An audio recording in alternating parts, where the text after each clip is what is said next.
You guys ready to go inside Idol? Here we go. Whoa, whoa. Someone had to go first, and America decided last night that it was going to be this next young lady. Give it up, ladies and gentlemen, for the one and only Leah Labelle.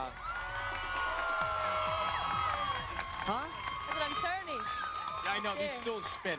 Yeah. That's because if you want to say hi to your fans back, watch this, go that way. You can say hi to your fans behind you. What's Hey. up? See? And full circle to everybody in America Okay, right there. Okay, so I mentioned this at the top of the show. I'm dying to know what happened.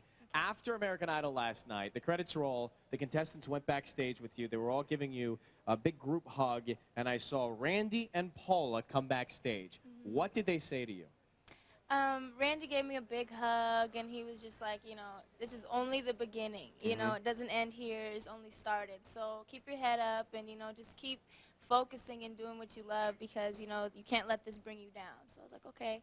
And Paula just gave me a hug, too, and she was like, Leah, don't even worry about it. She was like, you know, I think you're a star. And she was like, just believe in yourself. And she was like, this is the start, just like Randy said. And she was like, you know, this will only open more and more doors for you. So just keep your head up. And were you waiting for what's-his-face to come down the stairs and talk to you backstage?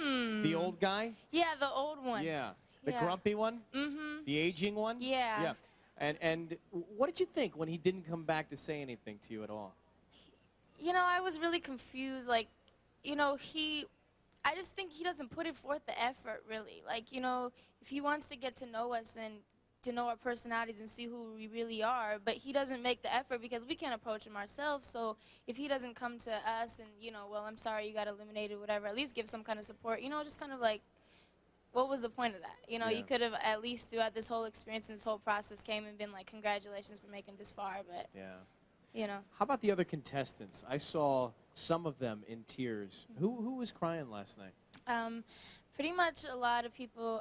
Fantasia and Latoya were crying a lot. Amy, Diana, Jasmine, and what did they and say Camille. to you? Because it's very interesting, this dynamic. You have 12 people.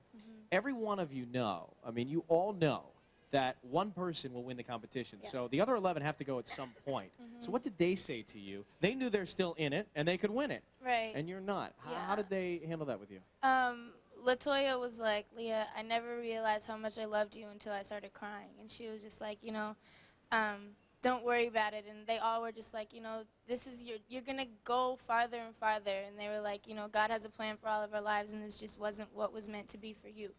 And they all basically just told me the same thing, just keep my head up. I know I'm talented. They were like, just, you know you're talented. Just keep focusing and doing what you love, and the best will come out of it. So they were all real supportive.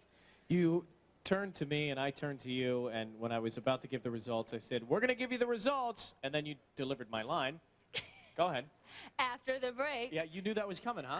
I did. Shocking that we would take another commercial break right before the results. I mean, I'm sure all of America was surprised, right? Right. But in that last commercial break, I saw you and Jennifer Hudson, who was down in the bottom three last night. I saw you guys talking.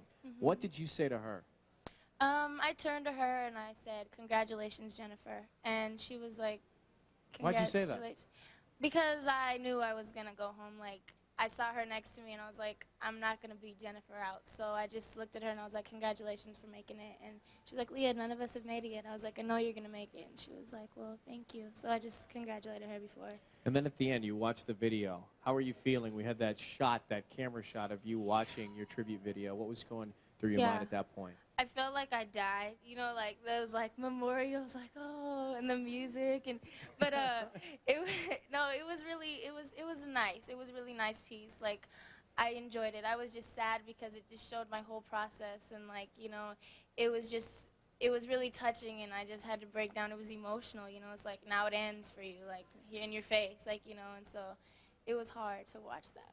Well, I'm going to miss you. We're proud of you. Congratulations on making it into the top 12, and best of luck, okay? Okay. Leah Labelle, everybody. Thank you, Leah. Coming up next, Janet Jackson describes what it was like bringing boyfriend Jermaine Dupri home to meet her family, including Michael. We'll be right back.